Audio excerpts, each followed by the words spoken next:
Hi guys, James at Rampant Lion Reviews again for you today with another beer review. For this one, we are going to head down to New Zealand once again, and we've got a sort of semi-special review for you today. So this will be review number 4400, which is a little bit crazy to think, you know, we're 12 and a bit years into the channel these days.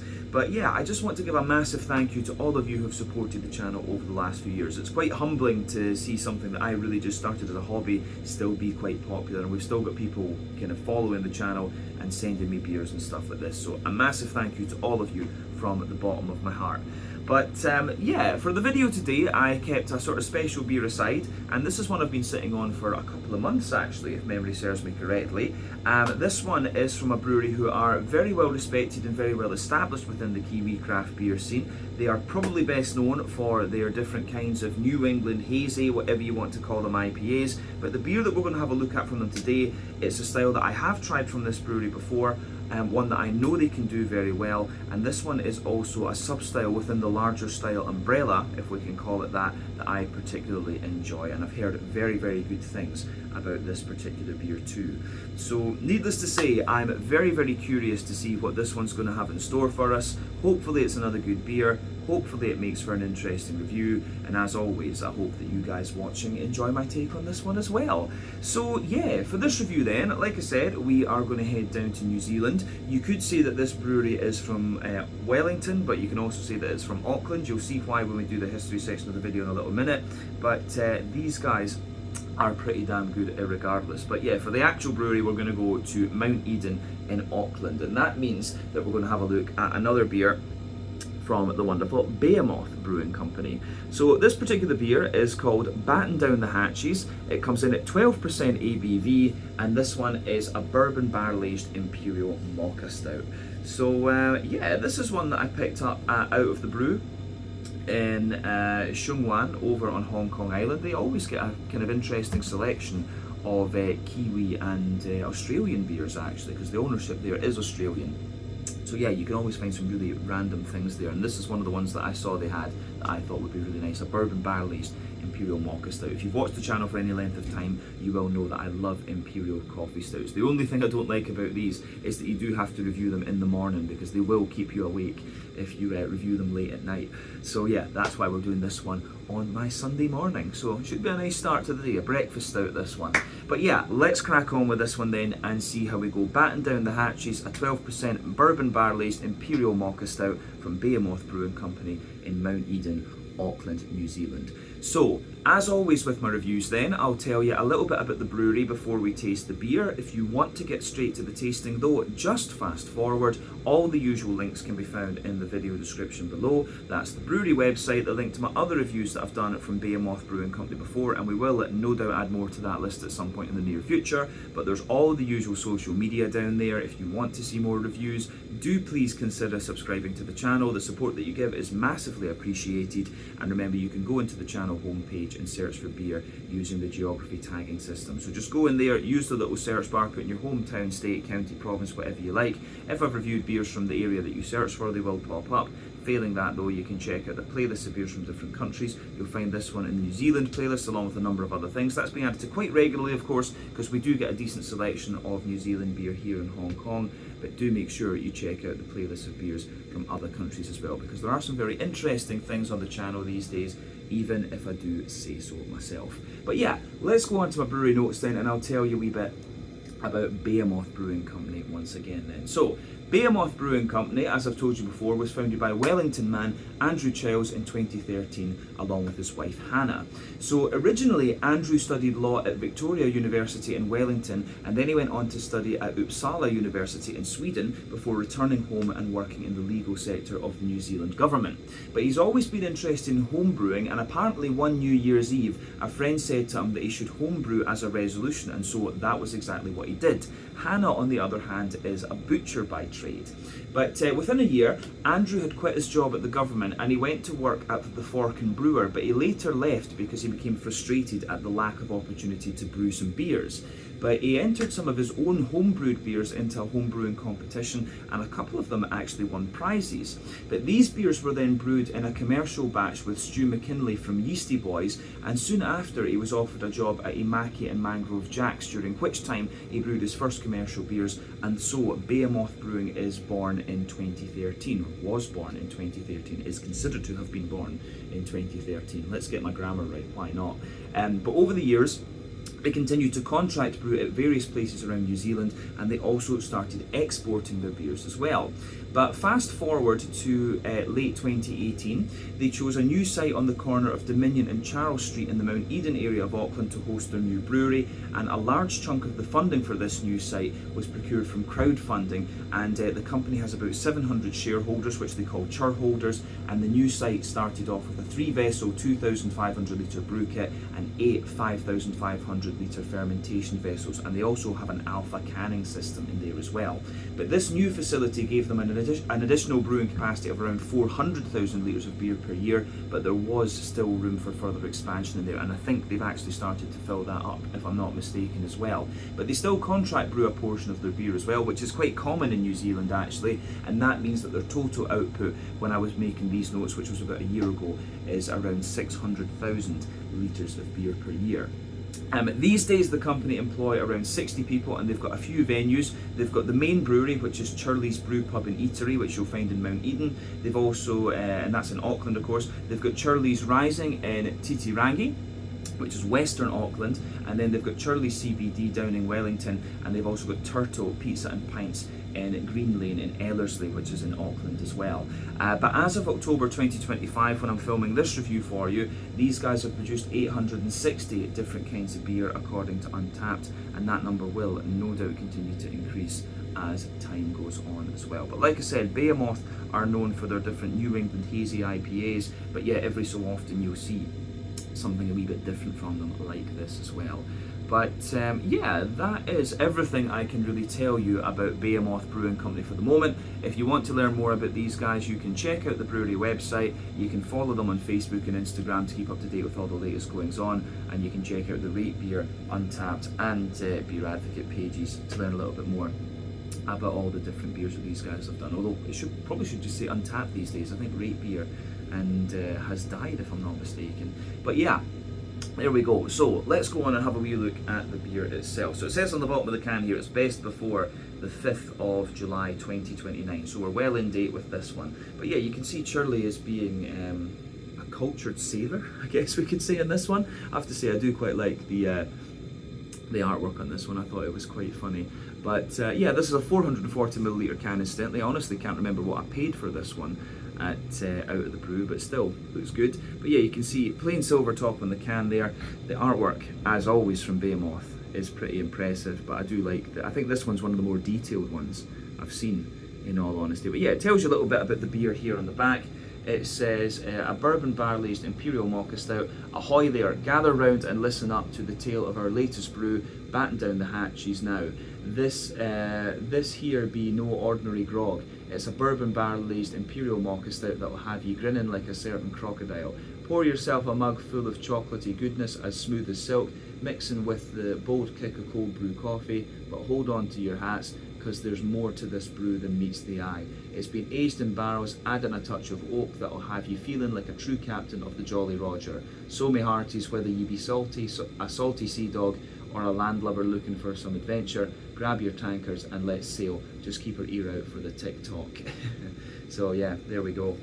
Yeah, I like that. But let's get this guy out into the glass then and see what it's all about. Batten down the hatches, 12% bourbon barrel-aged Imperial Mocha Stout from Behemoth Brewing Company in New Zealand, mostly based in Auckland these days. Yeah. Right, there we are. So let's do this.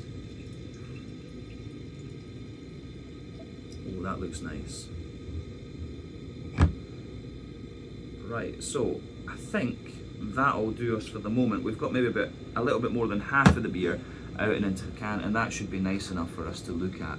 But yeah, you can see before the head disappears on this one, I think it's going to disappear quite quickly. It's been, when we've poured about half of it, it comes out with about 1/4 of a frothy fawn coloured head there. You can see medium sized bubbles on the surface of the liquid, a little bit of a kind of fluffier head further up, but yeah, that is fading away to be a kind of thinner, more foamy layer in this one, and it's just leaving a few wisps across the top of the glass there. But yeah, you can see this beer, it's poured a lovely sort of dark ebony rosewood colour, this one.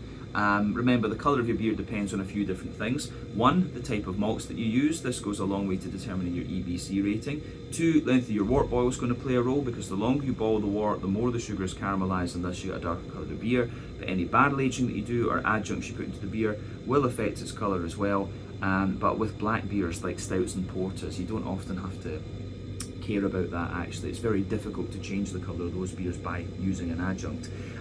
So yeah, this one looks pretty much as you would expect from an Imperial Stout. There's not really much in the way of visible carbonation with this one, and if you shine the light through it, you do get a little bit of that Coca-Cola, Pepsi coloured edge. So to me, that indicates that this is probably mostly a barley malt base that's been used in this one, because yeah, I think it doesn't look madly opaque. I think it's very, very dark, in all honesty. So yeah, when it comes to the Imperial Stout as a style, there's a couple of ways you can play with this one. So you can add adjuncts into the beer, which is obviously going to give you some quite potent flavours and make it go a certain way. You can do a longer wort boil, which is going to give you a little bit more of a kind of leathery, complex, brown sugary type quality. You can do barrel aging, where you're going to sacrifice a little bit of the mouthfeel to get more infused kind of woody flavours from the barrel, or you can do a double mash, which is going to give you a really kind of thick, sticky mouthfeel. And I'm wondering with this one, with it being 12%, I'm wondering if that's the direction they've gone in this one, along with the barrel aging and the coffee. So we've maybe got a combination of things going on with this beer, but I don't think there's wheat and oats in this one. Firstly, because the head didn't retain all that much, and usually when it does, that's a sign that there's a little bit of wheat in there.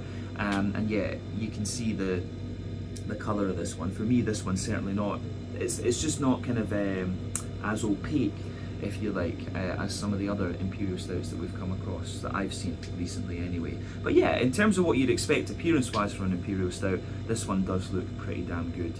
And it's pretty much as you'd expect. So I think we've said everything we need to about the appearance of this one. Let's go on and have a little look at the aroma and see what this beer is going to have in store for us. Oh, right. I'm going to say straight away, that smells awesome.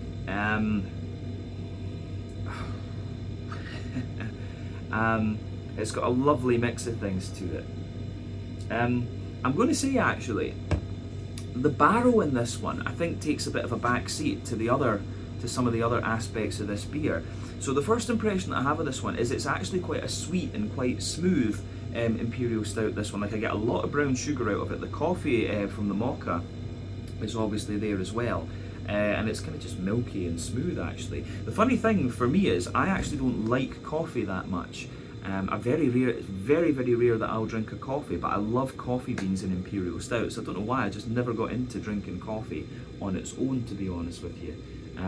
But the aroma of this is absolutely lovely. So let's just break this down then and describe it for you a wee bit more in depth. I could sit and smell this thing all day, but we want to get on and have a taste of this thing, of course. But yeah, the backbone of this beer then, if you take the aroma in a little bit more deeply, you absolutely get that lovely kind of smooth American oak in there from the bourbon barrel. There's something familiar about the bourbon notes coming off of this one, so yeah, I'd be curious to know exactly what bourbon barrel they've used in this, because there's just something very, very familiar about it. But the bourbon notes that are coming off of it, like I say, they just add a little bit of depth to the brown sugary character in this one, because you can smell that some of it's really, really bright and coming off and actually coming out of the malt base of the beer, but you've got that slightly drier and boozier brown sugar in the base, which is nice. So yeah, you've got the lovely smooth oaky character in there. So yeah, lovely smooth oaky character. There's a wee touch of vanilla. As I say, you've got that bourbon, and for me, this bourbon is quite bright and quite sweet almost. I'm not overly familiar with bourbon, because being Scottish, of course, we've got all our whiskey. You don't need bourbon in Scotland, to be honest. Although I would like to explore it a wee bit more. But yeah, you can smell that lovely kind of barrel note in this one, but like I say, I think the barrel in this beer, at least in the aroma, it takes a bit of a back seat to the malt base that's coming out of this one. So yeah, for me, it's got quite a sort of cakey backbone to it, this beer. So I think there is a wee bit of a roasty, toasty, well-fired bread crust in there. Then on top of that, there's definitely a wee bit of rye bread, but the majority of the kind of bready side of the malt base, if we can call it that, it smells like a mix of like chocolate muffin and chocolate brownie. So there's little elements of kind of nutty character coming out of it. There's wee bits of nuttiness in there. There's wee bits of like vanilla, I think, as well. I think that might be coming from the barrel, to be honest with you. So yeah, the chocolatey side of this beer is quite interesting too, because there are elements of milky chocolate, but there's also elements of a slightly darker chocolate, maybe 70-80% cocoa chocolate in there. But like I said, there's a lot of brown sugar in this one for me, and the brown sugar has come across as being very oily and very kind of syrupy in a sense. So yeah, you've got that lovely big oily brown sugary note out of this one, but as I say, there's a little bit of leatheriness to this one, which makes me wonder, has there been a slightly longer wort boil on this? I'm not going to say it's overly much, but some of those more leathery brown sugars are coming out of this one, which is quite nice. The other thing I'm wondering is, because of that big sort of cakiness that the beer has, and especially with the ABV, I think there's been I think they've done a double mash with this, to be honest. So yeah, and I think that's what's giving you the really thick, sticky brown sugar and chocolatey notes out of this one. But yeah, there's definitely some kind of treacle molasses in this one. Big oily caramel, like I said. I get a teeny little hint of fudge out of it as well, in all honesty. But yeah, there's some toasty brown sugars in there, and like I said, underneath that there's quite a leathery sort of thing coming out of this one as well. So yeah, the way that all of that pieces together, I think, is really quite nice. Yeah, for me, the way this goes together is really nice from the malty side of things. Now, the coffee from the mocha, I think, takes a little bit of time to come out, and as I say, coffee beans are a really interesting thing to look at when it comes to Imperial Stouts. If you get the chance to try some Brazilian Imperial coffee stouts, incidentally, do it. Those are awesome. But yeah, when it comes to coffee beans being used in Imperial Stouts, what you want to look, coffee beans can be as complex as hops. So first of all, you've got the different variety of bean. You can grow it in different places, and then you've got all the stuff with soil chemistry and water chemistry, which is going to affect the flavour. And then apparently the mazzle is a big thing with these as well. So the meters above sea level at which the coffee bean is grown, because the higher you grow, the higher up you grow the coffee, basically, the more kind of aromatic flavours and things like that it's going to have. So yeah, interesting stuff. But with this one, the coffee bean that's coming out of this, for me, it's quite it comes across as being quite smooth. So it's got a wee bit of earthiness to it, but at the same, and it's a smooth roast for sure. So there's a wee bit of earthiness there, a wee bit of smooth roast. It does have a fair little bit of sweetness, and I want to say there's just a little hint. You have to take it in quite deeply to get it. There's a wee hint of aromaticity to it, and I think, like, a sort of figgy, blackcurranty type quality to the coffee bean. So yeah, I would say that's where we're going with the coffee, and the coffee beans come out right at the kind of back of the nose for me. The yeasty side of this beer, I would say, at the back of the nose, it's almost like a kind of caramel sponge cake, in honesty. So yeah, the yeasty character in this one, a bit more caramel spongy and sort of wholemeal brown bready. There's a mix of that going on, but I can't pick out too much else from it. Maybe a little tiny bit of like a cracker or something like that as well. But yeah, in all honesty, I think that covers the barrel, the malty, and the kind of yeasty side of the beer, along with the coffee, of course. Now, with the hoppy side of things, of course, the Imperial Stout, or stouts generally, are not the most hop forward of beers. But you can, and especially with this one being barrel aged, the longer you barrel age these beers, the more the hoppy character is going to drop out of it. And again, this can I've had for a couple of months too, so that's going to kind of amplify the effect. Despite that though, you do still get a little bit of green component coming out of this one. So yeah, for me, there's a teeny little bit of earthiness to it, but I do get little hints of floral aromaticity and a wee bit of kind of grassiness in there. But mostly I'm getting the smoothness of the wood, replacing that green component in this one. Now in terms of the fruity side of this beer, for me, there's,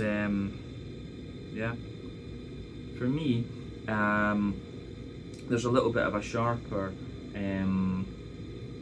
yeah, for me, there's a bit of a sharper kind of raisiny note to this one. Definitely a lot of juicy plums and a bit of a drier prune. I do get a wee bit of a datey note to this one as well. But yeah, there's figs, black currants, and a wee bit of a more oily blackberry in this one as well. So yeah, the way that everything kind of pieces together in this beer on the aroma is very, very nice. So as I always say, just take a little bit of time to enjoy the aroma of these beers before you get stuck into them. But I think it is about time that we have a taste of this one then and see what we get. And I don't want to waste a drop of this because this smells like it's going to be absolutely awesome. So yeah, there we go. But yeah, this is the Batten Down the Hatches, a 12% bourbon barrel-aged Imperial Malka Stout from Behemoth Brewing Company, the brewery for which is in Mount Eden in Auckland down in New Zealand. So yeah, let's do this. Slàinte, skål, cheers.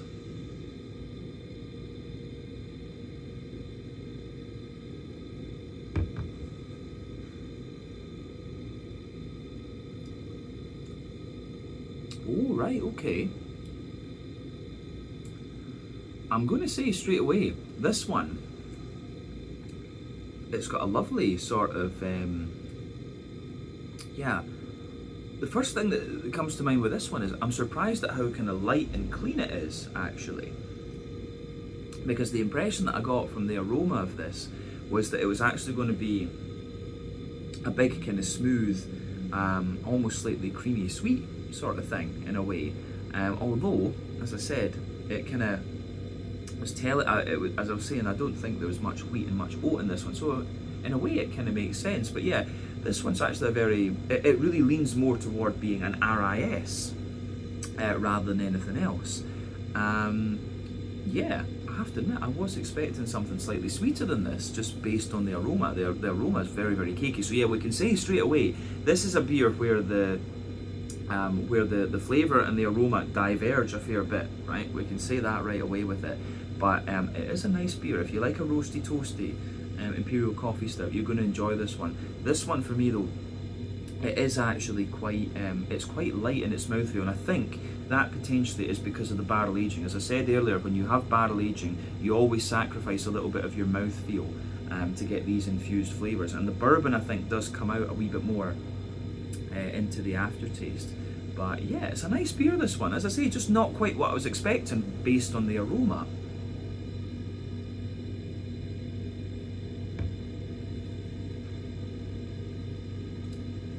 But yeah, this one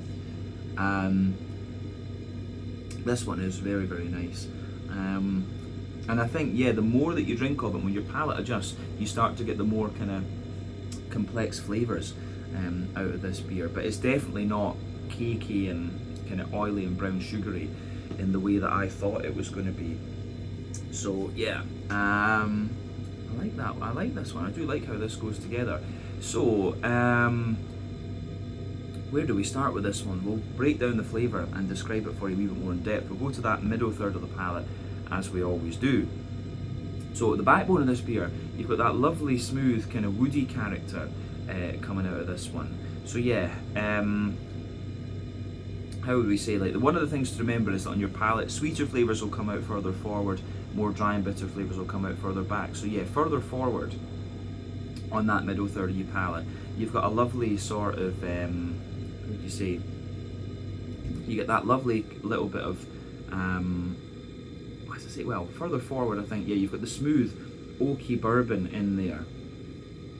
And the oak character is a little bit drier further back, but it's a wee bit smoother further forward for sure. And I think further forward you just get that lovely little bit of vanilla that you very often get from barrel aged beer. So yeah, the smooth American oak in there is forming the backbone of your beer. Sitting on top of that, you have the bourbon layer in this one. And the bourbon, actually, I don't think it's quite as bright as I thought it was going to be from the aroma.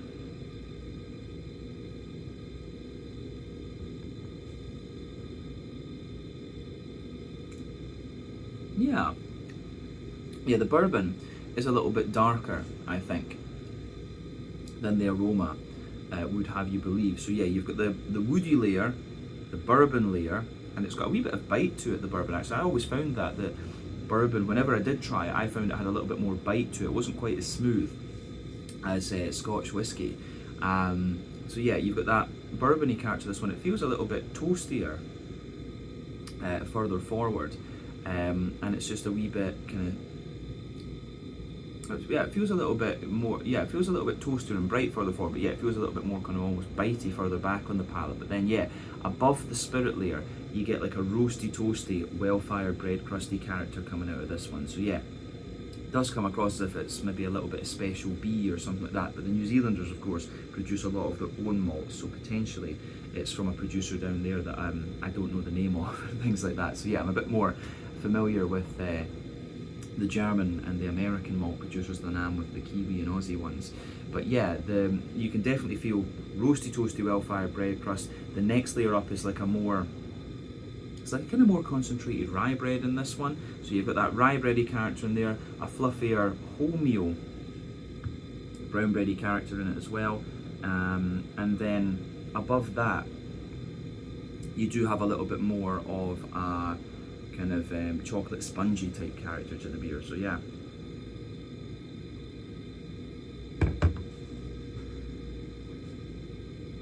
So yeah, above the rye bready character, you've got that fluffier wholemeal brown bread, the more kind of chocolate spongy kind of character, and I think on top of that you start to get the brown sugary notes. So for me, there is a little bit of a kind of, you've got a layer of sort of toasty brown sugar forming the base of that, and then on top of the toasty brown sugar you get that typical sort of circle ovally type shape that you get in the middle of your palate. So if you go to the dead centre of that, kind of oval, you do have a slightly more treacly molasses type note, and that is of course the booziness coming out of this beer, which you'd expect when it's 12% ABV. So you've got the big oily, yeah, you've got that sort of more oily, how would we say, boozy kind of note coming out of the beer. As you move a little bit further out from that, it's a little bit like a sweeter caramel in a sense, and then yeah, as you move out toward the very edges of that, it becomes a little bit more kind of biscuity, like McVitie's digestive biscuit. Yeah. So yeah, the way that goes together, I think, is really, really quite nice. So yeah, treacle molasses, sweeter caramel, and yeah, a wee bit of McVitie's digestive biscuit. Then yeah, you've got the toasty brown sugary notes coming out of this one.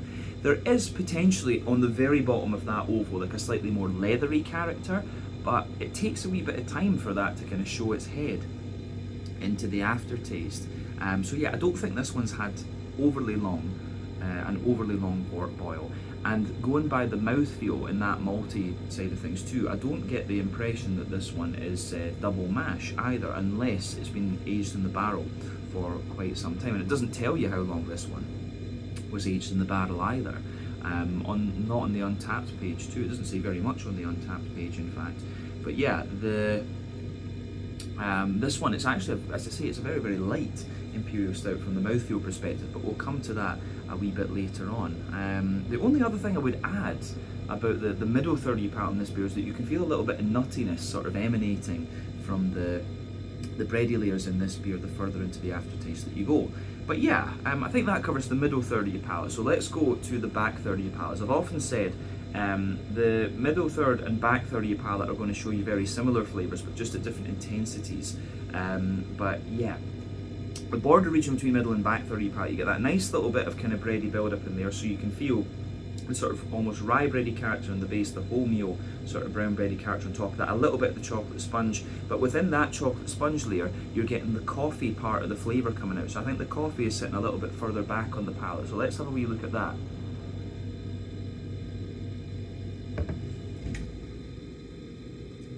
So yeah, the coffee side of this beer for me, it's how would we say, yeah, the coffee side of this beer for me, it's actually, I think I was right from the aroma when I said it's like that it's got a little bit of earthiness to it. The roast has a wee bit more kind of aggression, I think, so it's a bit of a heavier roast on it, but you've got a nice little bit of aromaticity to it, and you've also got a wee bit of you've also got a little bit of a kind of, how would we say, you've also got a little bit of a kind of plummy blackberry sort of flavour to this one. So yeah, it has got a wee bit of fruitiness, and you can feel the fruitiness comes out of the coffee more into the aftertaste, and you can feel, yeah, you can definitely feel that into the aftertaste with this beer as well.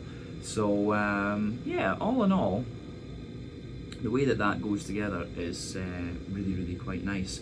Yeah, I think that's everything we need to say about that middle region. So yeah, the back third of your palate is quite similar to the middle third. You can see the base is the barrel, and the barrel's quite dry, of course. Then you've got the bourbon layer on top of that, which feels a little bit more bitey. Then yeah, roasty, toasty, well-fired bread crust, very, very dry, very aggressive in that sense. But yeah, you've got the rye bready layer, which feels a little bit lighter, taller, and more airy. The fluffier brown bready character, which feels a little bit lighter, taller, and more airy as well. And the kind of chocolate spongy note in there, which again you can say the same about, and you can feel some of the smoother side of the coffee actually just spreading over the top of that. So the coffee side of things, for me there, it definitely becomes a little bit more earthy and roasty, I think, is fair to say. But above everything else on that back third of your palate, you've got the yeasty side of the beer. So let's focus on that yeasty side of things.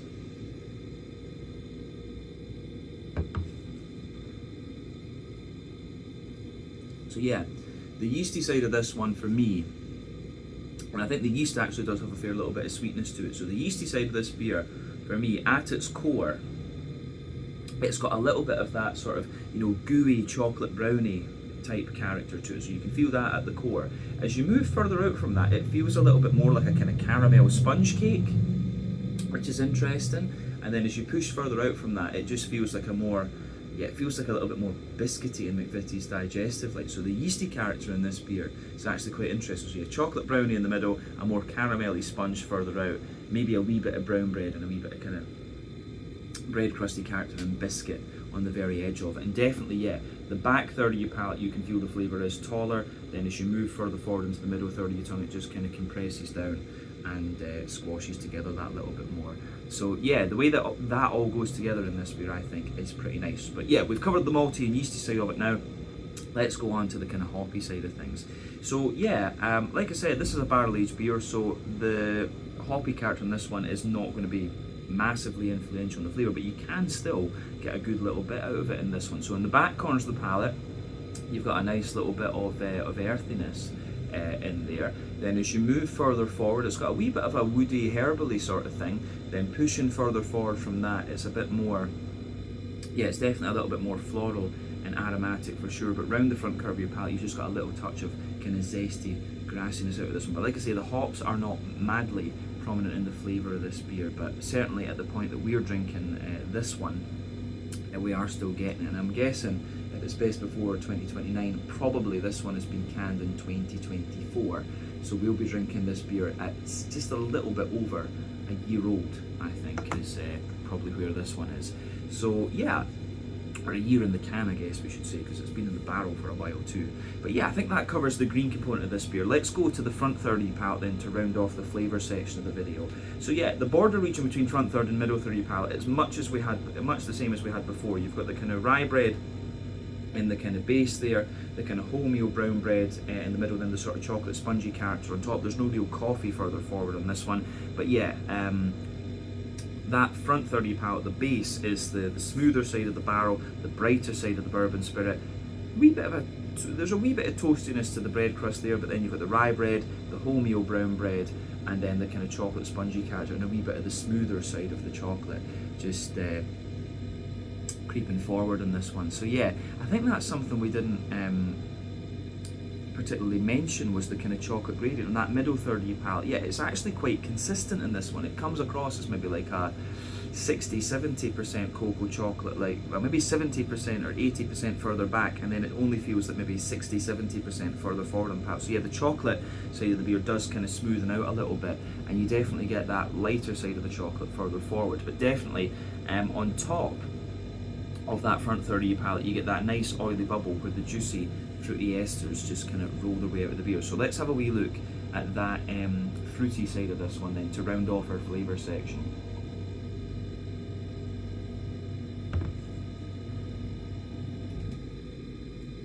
So yeah, the fruity side of this beer is kind of as you would expect.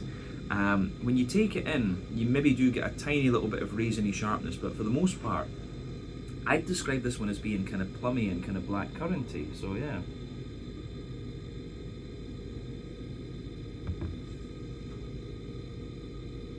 So yeah, when we take this in, it's got a little bit, yeah, when you take it in, you do get a little bit of that raisiny sharpness to it. If you go to the back of that front third of your palate, yeah, you've got a lovely sort of, how would we say, yeah, you've got a lovely kind of, how would we say,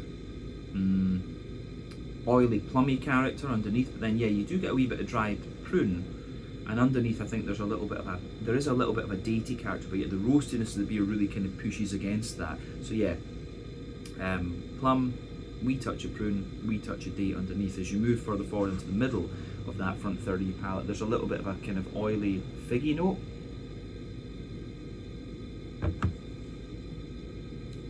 Yeah, there's a wee bit of a figgy character kind of comes out of this one, and then yeah, as you move further forward,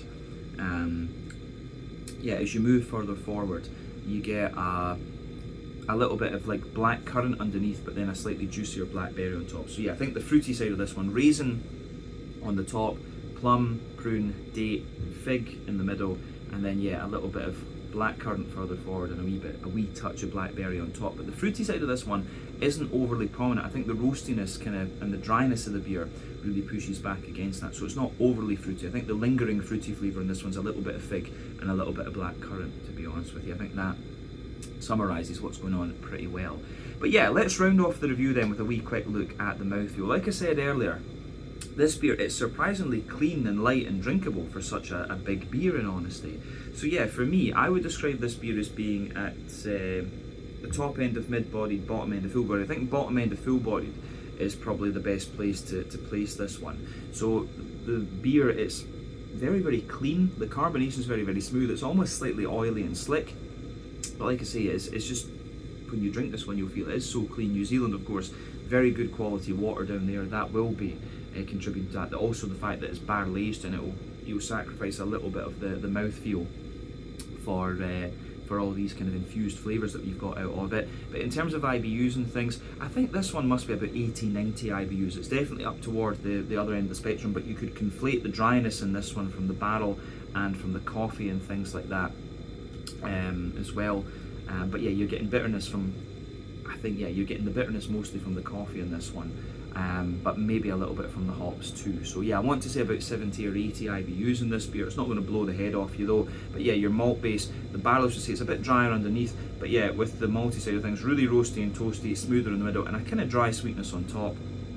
And then yeah, you've got that lovely sort of, you've got that lovely sort of oily, juicy, kind of fruity character coming out of the beer as well. But the fruits, as I say, don't hang around all that much. But yeah, all in all, a very, very interesting beer, this one. The aroma had me thinking this one would be a little bit more of a kind of sweet Imperial coffee stout with a bit more kind of thickness and stuff, but it really turned out to be more of a kind of RIS type Imperial coffee stout. But I've enjoyed it nonetheless, and I would recommend that you guys have a go at this one and see what you think. I've certainly enjoyed trying this beer. So yeah, I think we can leave it at that for this one. This was the Batten Down the Hatches, a 12% Imperial Mocha Stout, bourbon barrel aged from Behemoth Brewing Company in Mount Eden in Auckland in New Zealand. Always nice to return to these guys when we get the chance. And a big thank you to you guys for watching my 4,400th review as well. So yeah, until the next time, check out my social media, check out Behemoth Brewing social media. Let me know your own thoughts on this beer in the comment section below. Let me know what your favourite beers are from Behemoth Brewing Company as well. Do give me some other Kiwi brewery recommendations, and we will no doubt do more of those reviews and return to Behemoth as well at some point in the near future. Until the next time, enjoy some very nice beers, and I'll see you guys in another review very, very shortly. Ciao just now.